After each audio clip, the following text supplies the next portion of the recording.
Good morning. Welcome to day 24, everybody. I don't know why I started counting days because now when I start, I have to start talking with what day it is. And the last week and a half, I've had to look up to see what day it was so I didn't mess it up.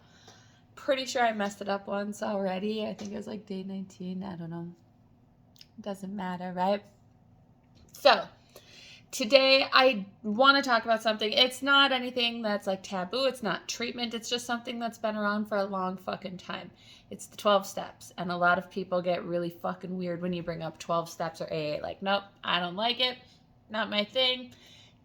Not for me. I understand how other people like it, but it's not for me. And then you got other people that are it's the best thing that ever fucking happened to me. There's just this whole spectrum of where you land on how you feel about the 12 steps and things like that.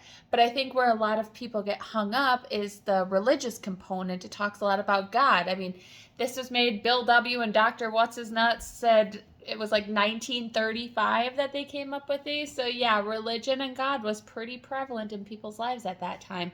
It's not the same these days. We don't have as large of a religious presence in our day-to-day existence, and that's okay.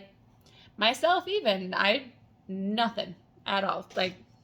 Not anywhere near that. So I had always felt the same, the 12 steps are pretty godlike, right? So over the years, one of my first projects in school was looking at ways to change the 12 steps to fit anybody, right? Because if they've shown to work the last 90 years at this point, 80 fucking 7, then there's something to it, right? It's one of the oldest forms of things that have helped. And maybe it's just the support of the community, but when you break down each of the steps into their most basic ass of forms, it sounds really familiar to some of the things that we've been talking about and that are treatment components, things that do help. So I'm going to go through all 12. Yeah, I know, but it's going to be with a different spin on it. You're not going to hear the word God or religion anywhere in this. It's breaking it down to what they actually are. So the first one is just admittance, admitting that there's something fucking wrong. There's a problem. We call this the stages of change. In pre-contemplation, you don't realize there's a problem. You think everything's fine. In contemplation, you're starting to think maybe there is a problem.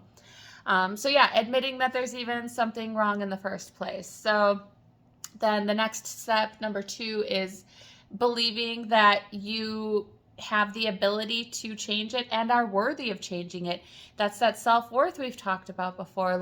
You're worth changing for. You don't want your life to be shit, right? So then the desire to change is step number 3. The willingness to try. I don't know how this is going to go, but fuck it. Let's try it anyway and see what happens.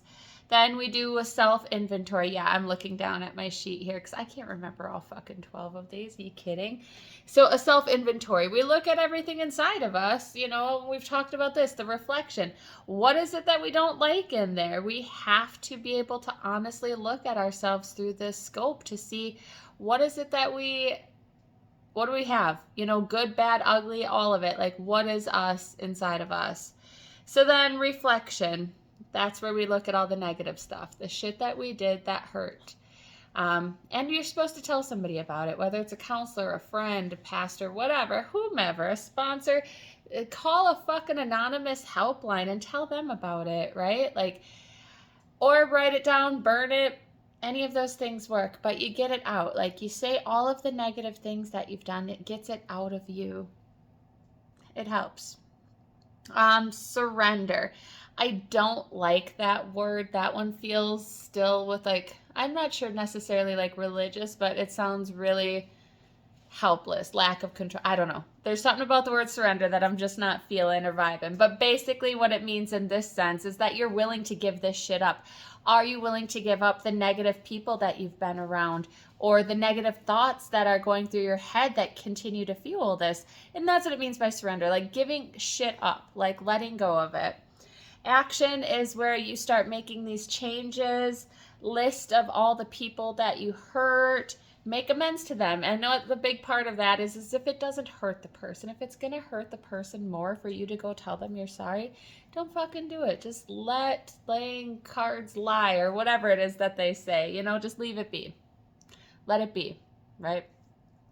Otherwise, if it is somebody who could be apologized to, do it. Tell them you're sorry.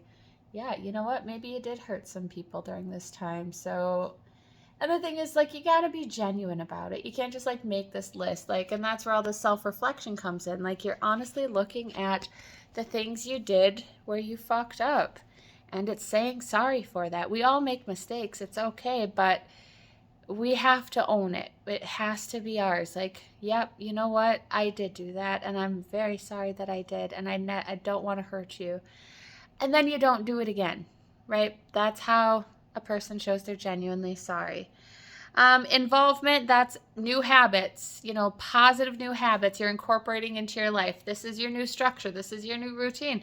I'm going to the gym. I'm eating healthy. I'm going to sleep. I'm going to work. I'm cleaning my house. I'm spending time with my family. I'm doing these new hobbies. I'm going to go for a hike. I'm going to go bike. I'm going to go fish. All of these positive new habits are in place at this time. And then the last one they call moral compass, but really what that boils down to is you're giving it back, right?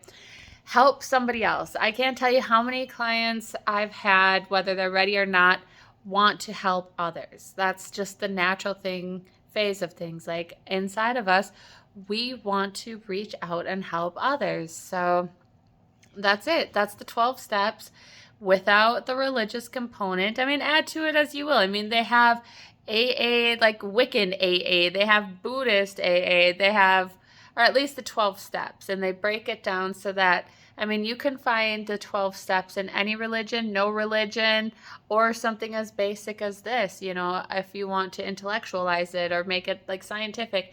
There's ways and there's translations for that. So they have some stock to them. I mean, it's been helping people, like I said, 80 some years now. And they always say, take what you will and leave the rest or something like that. So what that basically means is if any of this helps you, fucking great. And if the rest doesn't, that's fine too. Leave it behind, right? So any of this, all of this, however it may work, it's also that autonomy that I've been talking about all fucking week, where we do it ourselves. These are all things that we can do ourselves. Yeah, it's nice to have somebody like guide us and direct us and tell us, all right, let's do this one next and break it down. But we are able to do this on our own, even if we don't want to. All right, that's all I have for today. Everybody have a fantastic Thursday. Bye.